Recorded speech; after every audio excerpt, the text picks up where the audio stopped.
Hi there. Thanks for joining today's webinar about sleep. If you don't know me, my name is Rachel Ticer. I am the Benefits and Wellness Specialist at Empower Services. I have a master's degree in nutrition and I love talking about all things health and wellness. So today we'll start with more background and science information and then get down to really actionable steps. I want you to leave today feeling like you learned something, but there's also something you can implement this week. So we'll talk about the science of sleep, how much we need, the importance of sleep, both the health benefits and the downsides of deprivation, and then those really actionable steps to getting quality sleep. So starting with the science of sleep. So, what makes us sleep? So, there are actually two independent systems that make us sleep. There's the circadian rhythm system and the sleep pressure system. So, the sleep pressure system that a lot of people don't know about, it relies on the length of waking episodes to produce the buildup of sleep pressure. So, as you sleep, that pressure is relieved and recovery begins. And then, as you're awake, adenosine builds and increases sleep pressure. And so, one thing we do know about adenosine is that caffeine actually suppresses adenosine, which is one way that it makes us feel more awake. So, the second independent system that makes us sleep is the circadian rhythm system. And this is something that involves melatonin, which we've probably all heard of, but this is our internal clock mechanism that is about 24 hours long. And melatonin is produced by our bodies during the biological night, and that is produced, it builds up, it makes us sleepy. And so we sleep overnight. Cortisol is produced, which wakes us up in the morning, and then light input, so if we go outside and see the sun, shuts off the production of melatonin. And the circadian rhythm is really important because when it is off, it can cause significant problems like insomnia. So the details here on the circadian rhythm are not super important, but it's just to illustrate that melatonin secretion begins around 9 p.m. to help us sleep. Cortisol begins at 6 a.m. to help us wake up. Melatonin production is shut off by light, and the cortisol, again, like I said, helps us to wake up in the morning. And so that's a kind of a natural 24-hour cycle. And because of this cycle, we have times of deeper sleep than others, and this is reflected in the sleep stages. So, sleep is not uniform through the night. As you likely know, we have different sleep stages and we progress through them in cycles. So, your first 2 hours of sleep of the night from 10 p.m. to midnight may be very different in quality from your sleep right before you wake up from 5 a.m. to 7 a.m., for example. And so, we've got four main stages of sleep. Stage one is about 1 to 5 minutes in length, and that's where you're beginning to fall asleep. Stage two is up to an hour long, and that is further slowing activity in the brain and the body. Stage three is also referred to as slow wave sleep, delta sleep, or deep sleep, and that's about 20 to 40 minutes long. And that is the deepest part of our non REM sleep. So our muscles and body relax more, brain waves show slowed activity. So we're really getting that deep, calm sleep. Stage four is our REM sleep, and this is between 10 and 60 minutes. And this is actually where our brain activity picks up, and most dreaming occurs here. And so this is where like our memory functions start to happen in this REM sleep.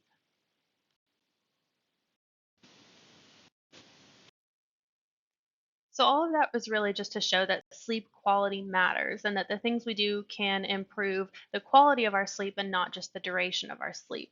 But let's shift over to talk about the duration of our sleep. How much do we actually need?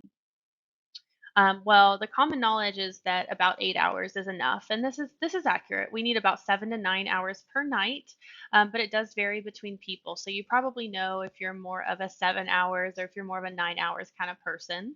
What we do know is that more than a third of Americans are not receiving the minimum 7 hours per night, and I would argue that this is probably higher from just my experience of talking to people. We also don't want to get too much sleep though, and this is something that is less often talked about. And so this is not, the one night where you catch up on sleep on a weekend day. This is consistently sleeping more than 9 hours per night, and it tends to be an indicator that something is wrong either mentally or physically. So some of these causes of oversleeping can be like depression, chronic pain, chronic inflammation, medication side effects, sleep disorders such as sleep apnea, which significantly affects your sleep quality and can make you try to get more sleep to compensate for the low quality and also chronic stress. So, why talk about sleep at all though? Why is it even important to try to get those 7 to 9 hours of sleep? There are a ton of health benefits to getting proper sleep. So, of course, not feeling as tired is one of those things that we commonly think about, but there's a lot of other benefits as well. So, things like memory retention. So, memories are integrated into long term pathways during that slow wave sleep. That's that deep sleep or delta sleep, that's stage three that we talked about. And then those memories are stabilized during REM sleep, which is our dreaming sleep. Our immune system is benefited by sleep and proper quality of sleep and proper length. So, if you are feeling like something is coming on or everybody around you is sick, it's a good idea to get plenty of sleep. Digestion occurs during sleep. Detoxification is a natural process that occurs in the liver and it is aided by sleep. So, a lot of detoxification does happen at night. Hormonal balance is really important, especially with hormones like cortisol, which is the stress hormone, and then metabolic balance is also really important reason to get a lot of sleep. So, when I talk about metabolic balance, I'm also referring to things like weight gain and insulin resistance. And so, there was a really interesting study done in 2022 that was published in JAMA Internal Medicine, and it involved 80 adults aged 21 through 40 who regularly slept about 6.5 hours per night, which it's funny because most people would say that that's plenty of sleep. That's kind of an average good amount of sleep in most people's opinion. But half of those adults were actually increased to 8.5 hours per night with sleep counseling and by changing their environments. Those who increased their sleep consumed an average of 270 less calories per day without being prompted to change their diet. And so, this is just to say that sleep can have an effect on so much of what we do. And just to put that in context, 270 calories a day, if you were to eat an extra 270 calories a day, that would equate to roughly 26 pounds over 3 years. And so, these the amount and quality of sleep that we're having can have a really big impact on other things like our metabolism and our dietary habits. So, when we think about the opposite side, what are the risks of not getting enough sleep? And there are a ton of risks. So, one of those is less brain plasticity. So, the plasticity of the brain is its ability to adapt and make changes in a response to a stimulus. So, that is again the ability to adapt to input. And so, if you are not regularly getting enough sleep, you have less ability to process what you learned during the day and remember it in the future. Additionally, you have elevated risk for cognitive and mood disorders, elevated risk for neurodegenerative disorders. So, things that can result because we talked about detoxification, well, also the removal of waste products, because our brain does produce waste products that happens at night. And so, if you're not getting proper sleep, you will have less removal of waste products from brain cells. With sleep deprivation, you also probably have more brain fog. Fatigue, of course, is an obvious one. You may feel more irritable. We talked about the immune response that's impaired with sleep deprivation. And then those metabolic changes that we briefly discussed, but some of those include increased hunger. So, sleep deprivation can increase the hunger hormone ghrelin, which can also cause cravings. And then metabolic changes and weight gain in terms of resulting from insulin resistance. So, we've talked about insulin before in previous webinars and how that is related to blood sugar control and eventually can be related to diabetes down the pathway. Well, one night of sleep deprivation creates insulin resistance, basically like a pre diabetic state for a temporary pre diabetic state in an otherwise healthy person. So, it is very important that we are getting enough sleep for our metabolism. So, with all this information together, we know that we want to get 7 to 9 hours of good quality sleep. But how? So, that's what I want to spend most of this webinar doing is going through some really practical tips to help you get a good night's sleep. So, I want to get the most simple tip out of the way, but make sleep a priority. So, budget your time to get at least 7 hours of sleep. Put it into your schedule. If sleep is not scheduled in as a priority, especially if you're a busy person, then it's going to get overlooked and overstepped by other things that feel more important in the moment. But keep in mind that you also know like you're more productive when you're well rested. So, it is still important, and it's maybe more important to get quality sleep when you're busy. But if you're not fitting the 7 hours of sleep into your schedule, then it will probably never get accomplished. So, second, resolve underlying pathologies. So, I briefly touched on sleep apnea earlier. Um, and sleep apnea is a life threatening medical diagnosis, but it's also extremely common. So, it actually affects more than 12 million Americans. Um, it can be basically what happens is your throat is closing up, you're not breathing properly while you are sleeping, and it causes you to wake up to breathe again. And so the primary indicator of sleep apnea is snoring. And although almost everyone snores occasionally as a natural response to the relaxed state of your throat, sleep apnea is kind of a more dramatic version of that. And so it's caused by a breathing obstruction, which again awakens the sleeper to begin breathing again several times per night. Um, and so some of these symptoms, like I said, loud snoring, always feeling tired no matter how much sleep you got that night, experiencing night episodes of known breathing cessation where you're waking up, you're gasping for air. So sometimes this is something that we cannot control, but some of the risk factors for sleep apnea include obesity, because carrying a larger amount of excess body fat can put you at a higher risk just due to fat accumulation on the inside of the neck, which affects the throat muscles and breathing capabilities. And then, unfortunately, poor sleep can also make it harder to lose weight. So it can be a vicious cycle.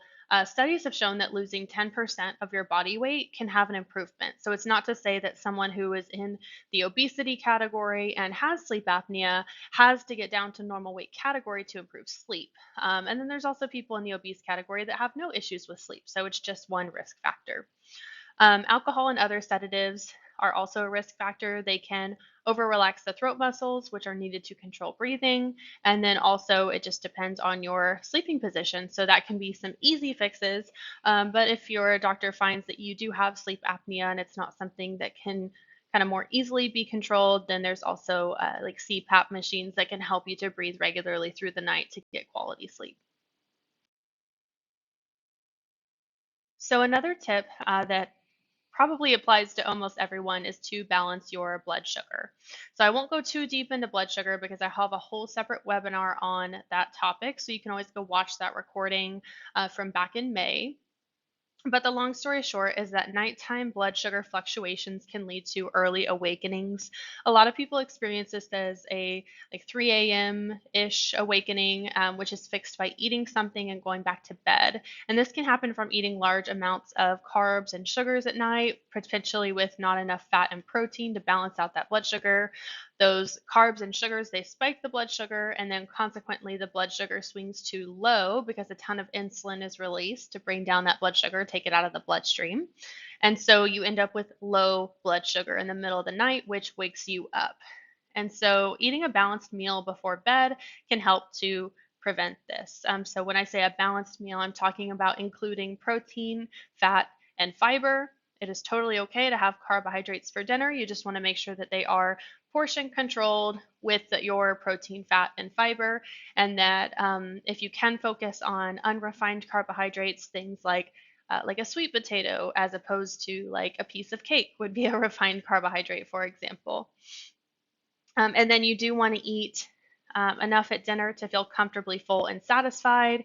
You don't want to be overstuffed or get to the point where you're, feeling sick at night or having heartburn or anything like that. But eating enough at dinner so that your blood sugar can stay stable throughout the night. Again, if you're really interested in the topic of blood sugar, I highly recommend you go watch that May webinar recording. So, this is a big topic, managing stress. Stress does significantly impact the way that we sleep. Again, I'm not going to address this exactly everything, how to address stress, because that is a webinar that I just did in August. So, if you feel like stress is a really big factor for you, I highly recommend you go back and watch that webinar. But cortisol, the stress hormone, does cause you to wake up. So, if you've ever woken up at 2 or 3 a.m. stressed out, this is probably why, because cortisol can have that early spike if you are stressed out. So, just a few ideas for managing stress in general. So, you can practice meditation or do sleep meditations. Sleep meditations can be like guided voiceover meditations that just help you to fall asleep in a really relaxed state. That can be really helpful. Exercise on a regular basis, not directly before bed, because that'll get you hyped up and make it hard to sleep, but doing exercise on a regular basis can help to manage stress throughout the week. Getting movement daily, so it doesn't necessarily mean exercise, but getting some movement, such as going for a walk on a daily basis, can help to manage stress. Engaging in activities you enjoy, so making sure there is some enjoyment in your life as a stress reliever. Doing yoga, breathing exercises, or stretching at night, again, can help you fall asleep in that peaceful state. And then clearing your mind before bed. So, any work thoughts, any to dos that you have lingering on your mind before bed, just make a to do list for the next day if needed to get those thoughts out of your head so that you can get a more peaceful night of sleep. So, another tip is to create a relaxing environment. So, it is very important what the sleep environment that we're falling asleep in is. It's not ideal just to fall asleep anywhere, even though sometimes we feel so tired we can fall asleep anywhere. If we're falling asleep in the living room, half sitting up with the lights on in front of the TV, you may be asleep, but it's not going to be the same quality of sleep as if you're in your bed. So, you want to make the room dark and cool. You want to declutter your space to minimize that visual to do list. Again, tend to reduce that stress. You can try aromatherapy. So, certain types of smells, like lavender is one of the common ones, have been associated with a calming effect that can positively impact sleep. So, a diffuser or in the bedroom or a pillow spray are great options for this. You also want to set your phone on silent or ideally keep devices out of the room entirely. So, one way to do this is setting your phone across the room or setting it out of the room and then getting an old school alarm clock, just, a little battery alarm clock to set across the room so that you don't have to have your phone for your alarm in the room with you. So, establishing a nighttime routine is also important. You want to train your body that when you do these certain activities, it's time to go to sleep. And this is part of resetting your circadian rhythm. So, this can include calming activities before bed. So, things like taking a bath, meditating, journaling, reading. If you are reading, I do recommend either reading a physical book or using a blue light filter on a digital e reader if that's what you're using. You do want to try to stop digital use before bed. If you remember when we talked about circadian rhythm, I talked about how light input blocks the production of melatonin, which helps build up and make us sleepy and helps get our circadian rhythm on track. And blue light from devices can actually shut off that melatonin production. So, what most of us do, myself included, is laying in bed at night scrolling on our phones, and that's probably the worst thing that we can do for our sleep quality and for falling asleep. And then, as part of your nighttime routine, just not engaging in any exciting activities, trying to really do those calm activities like the journaling and the reading, and not, maybe not watching overly stimulating TV if that makes you feel more awake at night. So, speaking of circadian rhythm, there's kind of some overlap in this list because so many things that will help you get a good night's sleep are also resetting the circadian rhythm. But basically, stop doing things that interfere with melatonin production at night or that continue melatonin production in the morning. And so, one thing is to get light in the morning. So, for me, this is waking up 15-30 minutes earlier to drink my coffee outside on the porch, play fetch with my dog, see the sunlight, which stops that melatonin production in the morning so that I no longer feel sleepy.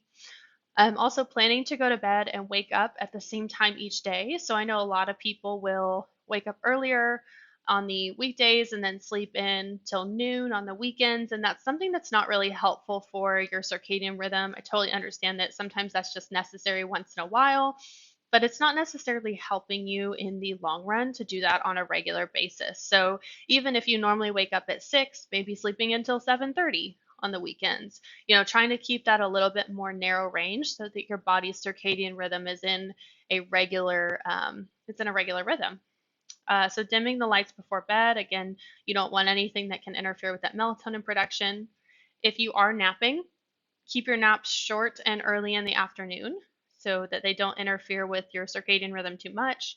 Again, avoiding that blue light before bed. And then you can also take melatonin as a supplement if you can ask your doctor about that, taking melatonin, which can help to kind of kickstart that circadian rhythm. It's not really intended to be a long term supplement, it's intended to help retrain your body to get back into its natural circadian rhythm. So, an important part of this is stop drinking caffeine, alcohol, and then using nicotine to an excess to the point that it's interfering with your sleep. So, for most people, this is going to be to stop drinking caffeine after 2 p.m. That's going to help you fall asleep easier at night. It can take up to 8 hours for the effects of caffeine to wear off. This, of course, will vary between individuals. And then nicotine is also a stimulant, so something that I don't recommend if you're having trouble with sleep. It's associated with difficulty falling asleep, unwanted awakenings, and reduced sleep quality. If quitting nicotine is not something you want to do or are ready to consider trying, then try to cease nicotine use earlier in the evening to allow more time for that to metabolize before bed. And then lastly, alcohol. Alcohol disrupts the structure of sleep, which can cause sleep fragmentation and lower quality sleep. So, this is kind of contrary to popular belief. A lot of people say, well, if I have a glass of wine at night, I sleep better. But what's happening is that although they may fall asleep quicker, the quality is not quite as great. And so, if you're not someone who wants to reduce their alcohol or give up their alcohol, at least try to reduce the amount you drink or finish your drink at least 1 hour before bedtime, again, to give that some time to metabolize so that it will interfere with your sleep less. Stop hitting snooze. So, this is a little tweet that says, I always set two wake up alarms, one for the person I want to be and one for the person I am. And I think we can probably all relate to that. A lot of people start their day by hitting snooze multiple times. But sleep inertia, which is the grogginess or disorientation we feel upon awakening, that is what causes us to hit snooze multiple times because we're not really thinking clearly. I know personally, I have hit snooze every 9 minutes on three alarms before for 2 hours straight. So, in case you're wondering, that means I hit snooze about 40 times. So, I do understand that this is a struggle. But hitting snooze brings about fragmented sleep. So, the 9 extra minutes of sleep you're getting over and over isn't actually productive sleep. And if you reference back to the sleep cycles that I talked about, you'll notice that none of those sleep cycles were actually 9 minutes or less. And so to get any quality sleep, you had to be asleep for more than 9 minutes. Um, and so really hitting that snooze is not helping us. And so kind of taking all these sleep hygiene steps will help to feel less tired, all the ones we've talked about so far, to help prevent hitting snooze, but it can still be a slow process of retraining this habit. So a couple things that may help are setting your alarm for a realistic time. And so instead of setting your alarm super early and then going, I don't really need to get up, set it for a time that's realistic for you. And then if you need to start waking up earlier, if that's a goal of yours, maybe do that gradually over time. You can also try to get in the habit of sitting up as soon as you wake up. Turn on a light once the alarm goes off. You can move your alarm clock across the room so that you are forced to get up and turn it off, and then you're already up, so you might as well get up. Choosing a more soothing sound can also help because, contrary to popular belief, a loud sound can actually cause us to react faster by immediately shutting it off. So, especially if you have like a partner in bed that you're trying not to wake up, so you just immediately have that reaction. And what we want to do is decrease that automaticity of just hitting snooze. So, choosing something like bird sounds that's more gentle and progressively gets louder can prevent that immediate snooze reaction. We also have to consider that if your alarm is going off during deep sleep, you are more likely to hit snooze. So there are some sleep tracking apps that can monitor your sleep cycles and wake you up at the best time within a programmed range. So Sleep Score and Rise Science are some of the popular ones that do that. Lastly, I just want to touch on sleep positions because, again, hopefully you know by now it's not just about your quantity of sleep, it's also about the quality. And we want to wake up feeling good. And so, depending on what position we're sleeping in, that can have a big effect. So, kind of the two best positions, the two favorable sleeping positions would be on your back or your side. On your back, you're distributing the weight and pressure on the spine, neck, and joints. You want to make sure your neck is supported and your head is not too high or too low. Your neck should be aligned with your spine. On a side, sleeping on your side is the best position for most people in a side fetal pose with your legs curled and a pillow between your knees to reduce lower back pain and stiffness. Your head should be neutral with your spine. So the proper pillow supports the head and neck, never the shoulders. Your stomach is your least recommended position due to neck position and the pressure in your back. So that is all I have for today. I hope that you learned something really valuable. I hope you took a tip that you can start applying. Again, as with all of the webinars, it's not important that you go home and apply every single one of these tips to improve your sleep. It's not necessary, but what I hope you can do is pick one of these tips that you feel like will have a big impact and slowly start to implement that. And then if that helps, implement more and more steps and do it in a gradual basis. If you have any questions about sleep, or about any other nutrition topics, feel free to email me at rachel@empowersbc.com. I'm always happy to answer any questions for anyone who reaches out. Thanks for watching this webinar again, and I hope you have a great day.